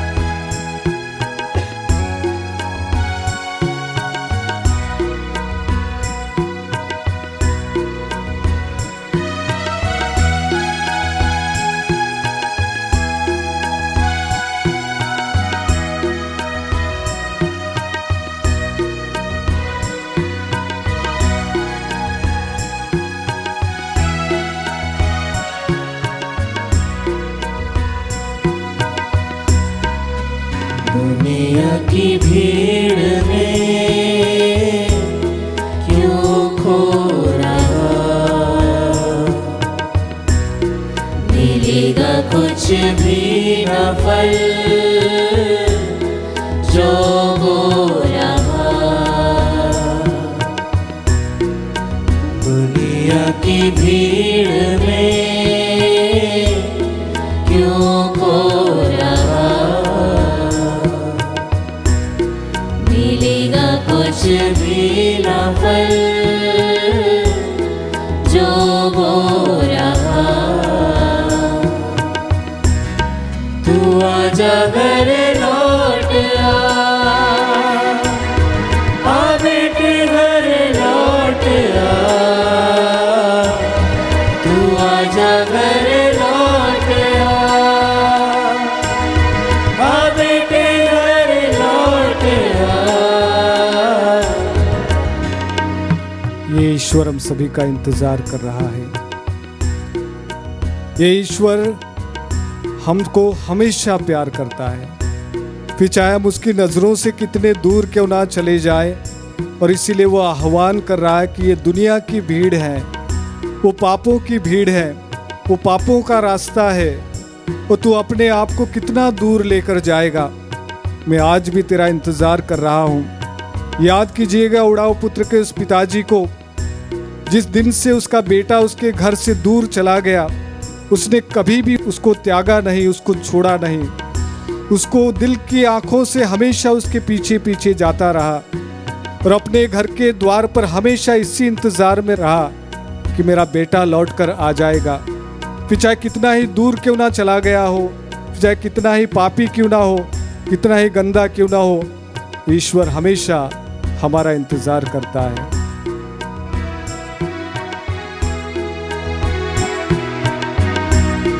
गुनाहों में था अब तलक जो तू फंसा, मकड़ी के जाल में था जो फंसा। गुनाहों में था अब तलक तू जो धंसा, मकड़ी के जाल में था जो फंसा। तू आजा घर लौट आ बेटे घर लौट आ, तू आजा घर लौट आ बेटे घर लौट आ। आइए प्रभु परमेश्वर से प्रार्थना करें कि यीशु हम सभी को पश्चातापी हृदय दे। इस समय अपने हाथों को ऊपर करें, इस समय अपने हाथों को खोलें। ये खुले हाथ यही दर्शाते हैं कि यीशु तुझे देने के लिए मेरे पास में कुछ भी नहीं है। और आइए हम अपने शब्दों से, अपनी जुबान से प्रभु की स्तुति आराधना करें। वो शक्तिशाली परमेश्वर हम सभी को बुलाता है।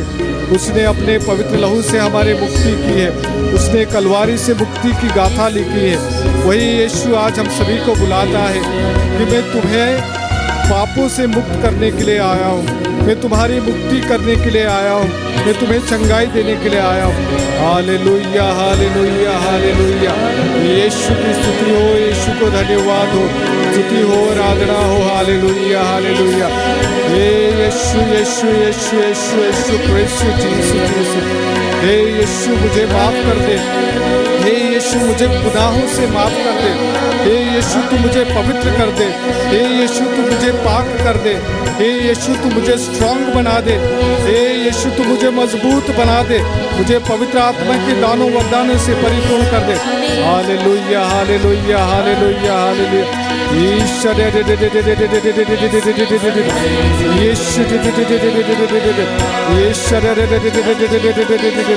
Jesus, Jesus, Jesus, Jesus. Let your holy blood be sprinkled over me, Jesus, right this moment. हे यीशु अपने पवित्र अग्नि को आने दे। यीशु वही आग जिन्होंने पापों से लोगों को मुक्त किया। हे यीशु वही आग जिन्होंने लोगों के मन से डर दूर किया। Bless Jesus right this moment.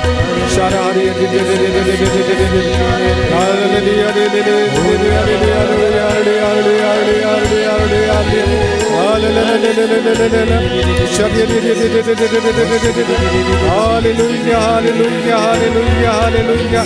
यीशु की स्तुति हो, यीशु को धन्यवाद हो, स्तुति हो, आराधना हो। हालेलुया ईश्वर जीसस जीसस हालेलुया।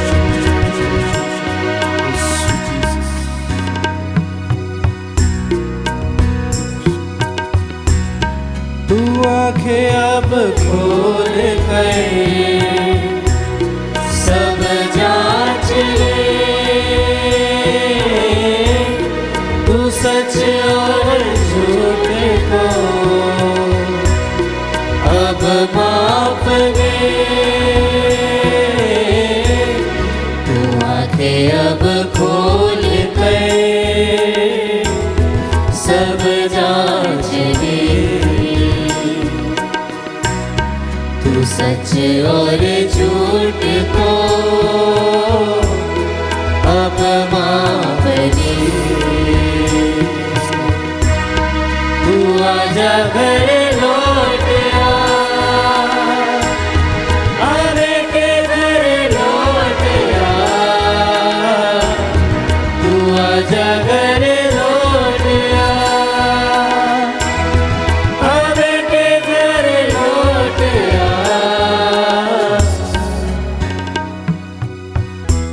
क्रिस्त में प्रिय भाई और बहनों, इस समय प्रभु आपके चट्टान को हृदय को तोड़ रहा है। हम चंगाई के लिए प्रार्थना करें, हमारे मन की चंगाई के लिए प्रार्थना करें। हम बहुत बार हठ धर्मी हो जाते हैं। हम बहुत बार डिसाइड कर लेते हैं, निर्णय ले लेते हैं कि मैं अब कभी लौट कर नहीं आऊंगा, मैं फिर अब कभी उससे बात नहीं करूंगा, मैं फिर कभी झुकूंगा नहीं, फिर कभी माफी नहीं मांगूंगा। कारण कुछ भी हो सकता है। आज प्रभु कह रहा है तू लौट कर आजा। आज आपके माता पिता आपका इंतजार कर रहे हैं कि हे बेटे तू लौट कर आजा। आज आपके रिश्तेदार आपका इंतजार कर रहे हैं कि हे बेटे हे बेटी तू वो सारे गुनाहों के रास्तों को छोड़कर वापस लौट कर आजा। हे सर्वशक्तिमान दयालु पिता परमेश्वर, मैं हठ धर्मी की उस आत्मा को आदेश देता हूँ कि आपके बेटे आपके बेटी के शरीर में से निकल जाए, उससे पश्चातापी हृदय दे प्रभु परमेश्वर। वह कब से इस उधेड़ बुन में है कि मैं कभी भी नहीं लौटूंगा, और इसके चलते उसके शरीर में विकार उत्पन्न हो गए हैं प्रभु। पीठ दर्द, पेट दर्द, कंधों का दर्द, जोड़ों का दर्द शुरू हुआ है प्रभु। आज प्रार्थना करता हूँ कि पश्चातापी हृदय दे प्रभु। तू उस व्यक्ति को तोड़ यीशु जो घमंड के शिखर पर बैठा हुआ है। तू उस व्यक्ति को तोड़कर चूकनाचूर कर दे प्रभु, और अपने प्यार के दरिया से भर यीशु, और इस प्रकार से उसकी मुक्ति कर। मैं पिता पुत्र और पवित्र आत्मा के नाम पर आदेश देता हूँ कि ये बेटा आपके प्यार से भर जाए, ये बेटी आपकी शांति से भर जाए, ये बच्चा आपके पश्चातापी हृदय से भर जाए। आइए सभी मिलकर प्रभु से प्रार्थना करें। Thank you Jesus, praise you Jesus, bless Jesus, hallelujah hallelujah hallelujah hallelujah hallelujah hallelujah. Yeshu की स्तुति हो, धन्यवाद और स्तुति और आदर। Bless Jesus.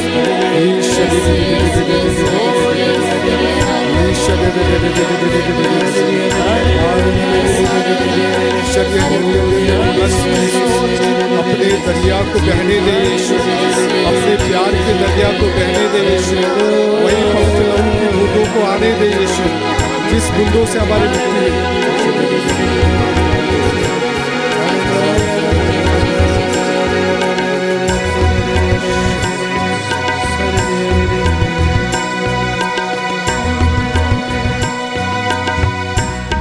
मैं ढूंढूं उस मेरे को जो खो गई गुनाहों की जेल में बंद हो गई। मैं ढूंढूं उस भेड़ को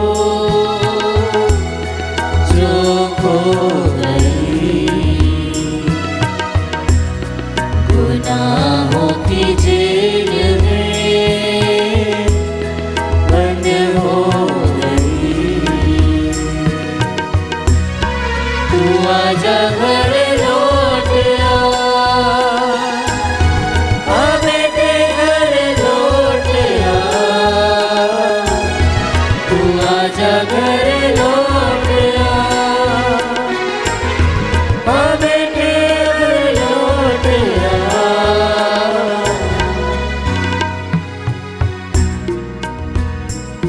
प्रिय भाई और बहनों, इस समय जब आप हमसे जुड़े हैं, आप में से किसी के मन में एक वाक्य गूंज रहा है। कैसे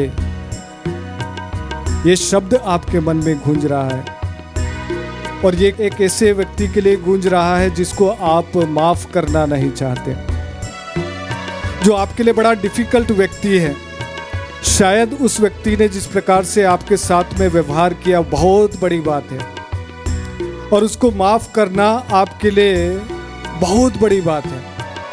आपने कई प्रकार से कोशिश की, नहीं हो पा रहा है, और जिसके चलते आपके मन में एक गिल्ट फीलिंग है कि मैं उसको माफ नहीं कर पा रहा हूं। आपके लिए संदेश है कि जल्दबाजी ना करें। आपके लिए संदेश है कि अगर तुमसे नहीं हो रहा है तो उस व्यक्ति को समर्पित कीजिएगा। और मैं आपसे गुजारिश करूंगा कि इस समय अपनी चंगाई के लिए प्रार्थना करें, और इस समय उस व्यक्ति की चंगाई के लिए प्रार्थना करें, क्योंकि दोनों तरफ से प्रभु की चंगाई को मिलना बहुत जरूरी है। हे सर्वशक्तिमान दयालु पिता परमेश्वर, इस पवित्र संस्कार में उपस्थित शक्तिशाली ईश्वर, आपके पावन नाम पर इस समय मैं आदेश देता हूँ कि उस कठोर हृदय को तू पिघलाए यीशु, प्यार करने की शक्ति दे यीशु, पश्चाताप करने की शक्ति दे यीशु, माफ करने की शक्ति दे यीशु, ताकि जो विकार, जो बीमारी जो शरीर में उत्पन्न हुई है प्रभु, वो बीमारी इनके शरीर से चली जाए और हमेशा के लिए स्वतंत्र हो जाए। Bless them Jesus. Hallelujah hallelujah hallelujah. Yeshu की स्तुति हो, यीशु को धन्यवाद हो। Oh Jesus, I thank you Jesus, thank you for healing me Jesus, thank you for giving me the gift of repentance Jesus. मुझे पश्चातापी हृदय देने के लिए मैं तुझे धन्यवाद करता हूँ।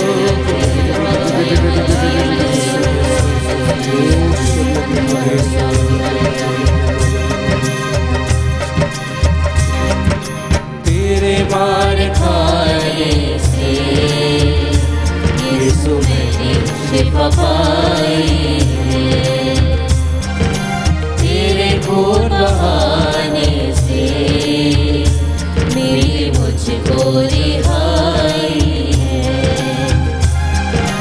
तेरे मार खाने से यीशु मैंने शिफा पाई है, तेरे खून बहाने से मेरी मुझको रिहाई है।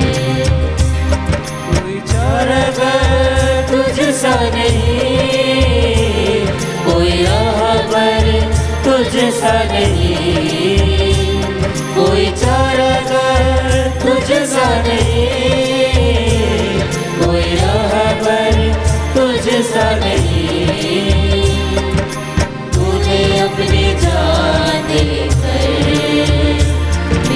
जिंदगी बचाई है, तूने अपनी जान देकर मेरी जिंदगी बचाई है। इसमें प्रिय विश्वासी भाई और बहनों, इस समय मैं आपसे गुजारिश करूंगा, स्पेशली इस समय जो हमसे जुड़े हुए हैं, अगर आपके जीवन में कोई क्रोनिक बीमारी है, क्रोनिक बीमारी का अर्थ ये है कि कंटिन्यूसली अगर आपको हेडेक होता है, बार बार आपको स्टमक प्रॉब्लम होता है, पेट के संदर्भ में बीमारियां होती है, बार बार आपका पीठ का दर्द नहीं जाता है, समय समय के अनुसार आपके शरीर में एलर्जी उत्पन्न हो जाती है, समय समय पर आपके साइनस की प्रॉब्लम होती है, सर्दी खांसी आ जाती है, ये क्रोनिक बीमारियां हैं और ये बार बार उत्पन्न होती है। ये कहीं ना कहीं आपके कठोर हृदय की एक निशानी है और इसीलिए इस समय हम आपके लिए विशेष प्रार्थना करने वाले हैं। और इसीलिए जो भी लोग इस प्रकार के विकार उनके शरीर में हैं, आप अनुभव करते हैं, मैं आपसे गुजारिश करूंगा, आप सिर्फ अपने हाथों को अपने सामने खोल कर रखें और इस समय हम सभी मिलकर प्रभु की स्तुति आराधना करेंगे और उन सारी बीमारियों से छुटकारा करने के लिए प्रार्थना करेंगे। Hallelujah hallelujah hallelujah hallelujah hallelujah. Oh Jesus, हे यीशु आइए, यीशु यीशु यीशु, छुटकारा दीजिए यीशु, स्तुति हो आराधना हो, तेरे नाम में शक्ति है यीशु, तेरे नाम में छुटकारा है यीशु, प्रभु यीशु के नाम में चंगाई है, प्रभु यीशु के नाम में शक्ति है। Hallelujah hallelujah hallelujah. ओ यीशु अपने स्वर के द्वार खोल यीशु, हे यीशु अपने स्वर के द्वार खोल Yeshu. Hallelujah hallelujah hallelujah. Oh Jesus, bless Jesus, चंगाई दे यीशु यीशु यीशु यीशु, पश्चातापी हृदय दे यीशु, माफ करने की शक्ति दे। शरी हरि हरि हरि हरि हरि, ये शरी हरि हरि।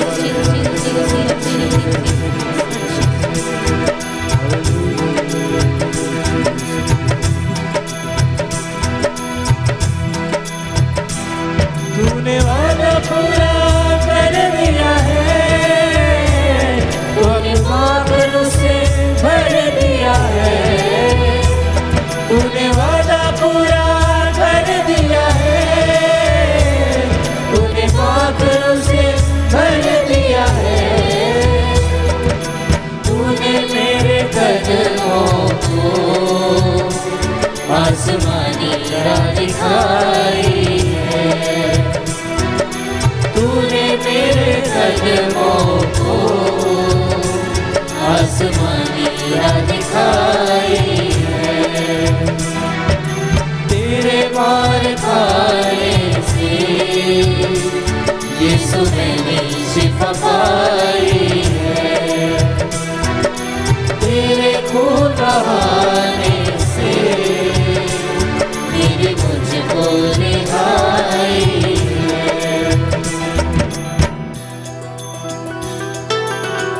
आइए प्रभु परमेश्वर में मेरे भाई और बहनों, अपने हाथों को खोल कर रखें और विशेष आशीष ग्रहण करें इस समय। हे सर्वशक्तिमान दयालु पिता परमेश्वर, जो शारीरिक बीमारी है ये संकेत देती है कि मेरा आध्यात्मिक जीवन बीमार है, मैं माफ़ नहीं कर पा रहा हूँ, मेरे आँखों से आंसू निकलते हैं यीशु, बार बार मुझे आँखों की समस्या होती है और इस समय तो मुझे चंगाई दे यीशु। बार बार प्रभु मुझे एलर्जी हो जाती, मेरे शरीर में अलग अलग प्रकार से विकार उत्पन्न हो जाते हैं प्रभु, मुझे माफ़ करने की शक्ति दे प्रभु परमेश्वर, और इस बीमारी से मुझे छुटकारा दे यीशु, और सदा के लिए छुटकारा दे प्रभु। ये फिर कभी लौट कर मेरे शरीर में, मेरी चमड़ी पे ना आए प्रभु परमेश्वर।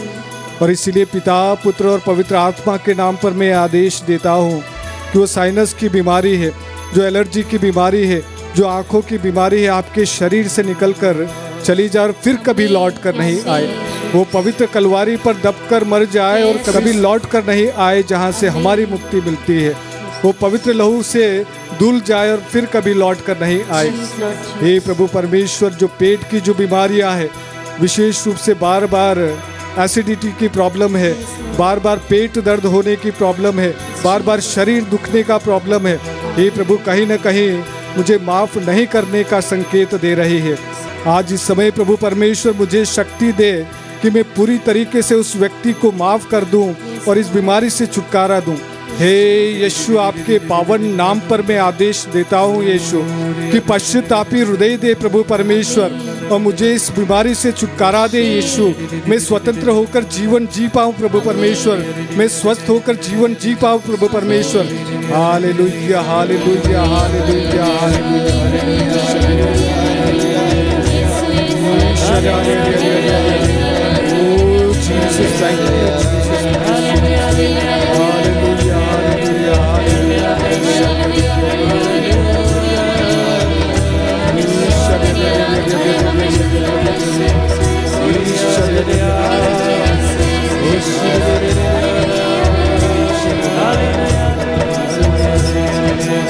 इस समय विशेष रूप से जिनको भी बैक पेन की प्रॉब्लम है, जो क्रॉनिक बैक पेन है, कितनी दवाई करने के बावजूद भी वो बैक पेन, कमर का दर्द, पीठ का दर्द, जोड़ों का दर्द नहीं गया है, वो कहीं ना कहीं आपको संदेश दे रहा है कि किसी न किसी व्यक्ति को आपने बांध कर रखा है, उसको जाने ही नहीं दिया है। फिर चाहे कोई सी भी हालत में वो व्यक्ति शांत होकर यहाँ से इस दुनिया से चला गया है, पर उसको आपने अपने जीवन से अलग नहीं किया है।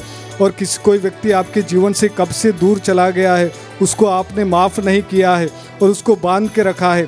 शायद ये संकेत इस समय आपके लिए है कि उसको छोड़ दें, उसको छुटकारा करें, उसको माफ़ करें। ना केवल उस व्यक्ति को छोड़ें बल्कि आज अपने आप को स्वतंत्र करें। जब आज अपने आप को स्वतंत्र करोगे तो ये बीमारी स्वतः आपके शरीर से चली जाएगी। हे यीशु, मैं आपके पावन नाम पर आदेश देता हूँ कि इस बहन, इस भाई के शरीर में आपकी शक्ति दौड़े, उन्हें माफ़ करने की शक्ति दे यीशु परमेश्वर। वो स्वयं को माफ़ कर पाए, उस व्यक्ति को अपने जीवन से विदा कर पाए, ताकि वो शारीरिक और मन की शक्ति प्राप्त कर सके, वो शारीरिक और मन की चंगाई प्राप्त कर सके। पिता, पुत्र और पवित्र आत्मा के नाम पर मैं आदेश देता हूँ कि यह बेटा और बेटी शुद्ध और पवित्र हो जाए।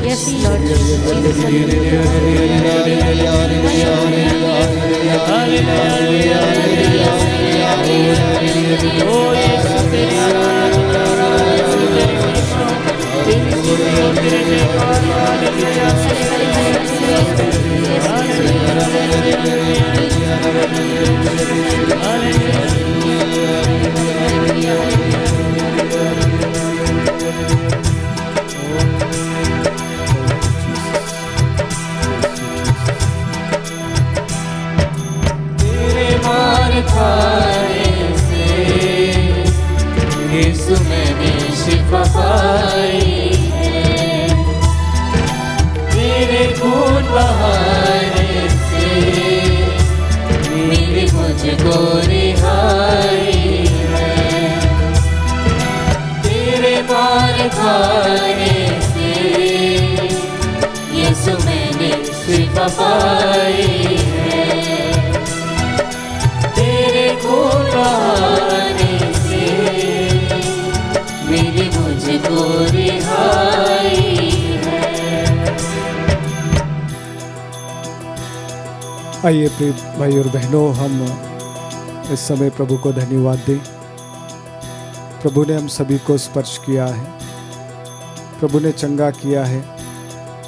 फिर भी एक दो व्यक्ति जो इस समय हमसे जुड़े हुए हैं, बहुत ही कठिनाई महसूस कर रहे हैं। आपसे गुजारिश करूंगा, डरने की बात नहीं है, प्रभु आपके साथ में है। अगर आप इस समय भी आप किसी को माफ़ नहीं कर पा रहे, इट्स ओके। आपको गिल्ट फील करने की ज़रूरत नहीं है, आत्मग्लानि, अपने आप को बुरा मानने की ज़रूरत नहीं है। समय आएगा, कुछ चीज़ें ऐसी है कि कुछ समय लेती है, और इसीलिए प्रभु ने आपको क्षमा किया है, प्रभु ने आपको माफ़ किया है, प्रभु ने आपको चंगा किया है। प्रभु को धन्यवाद दे दें और अपने आप को उसका आशीर्वाद लेने के लिए तैयार करें। वह सर्वशक्तिमान दयालु पिता परमेश्वर है, वह आपको पूरी तरीके से प्यार करता है। आइए हम अपने आप को प्रभु का आशीर्वाद लेने के लिए तैयार करें। कुछ पल शांत रहें, शांत में प्रभु से कह दें, थैंक यू जीसस, धन्यवाद देता हूँ कि तूने मुझे स्पर्श किया है, धन्यवाद देता हूँ कि तूने मुझे माफ़ करने की शक्ति दी है। धन्यवाद देता हूँ प्रभु कि तूने मुझे माफ़ किया है, प्यार करने की शक्ति दी है।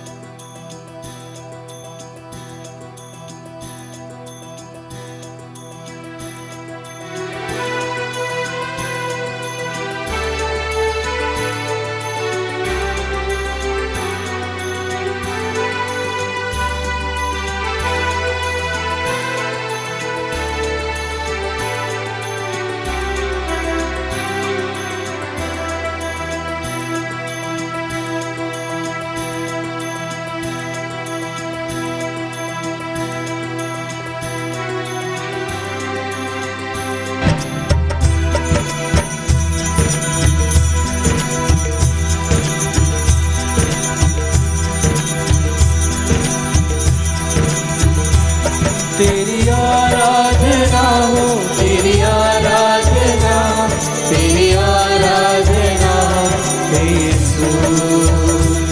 तेरी आराधना हो, तेरी आराधना, तेरी आराधना हे यीशु। तेरी आराधना हो, तेरी आराधना, तेरी आराधना हे Yeshu. Hallelujah hallelujah hallelujah hallelujah hallelujah hallelujah ओ यीशु। Hallelujah hallelujah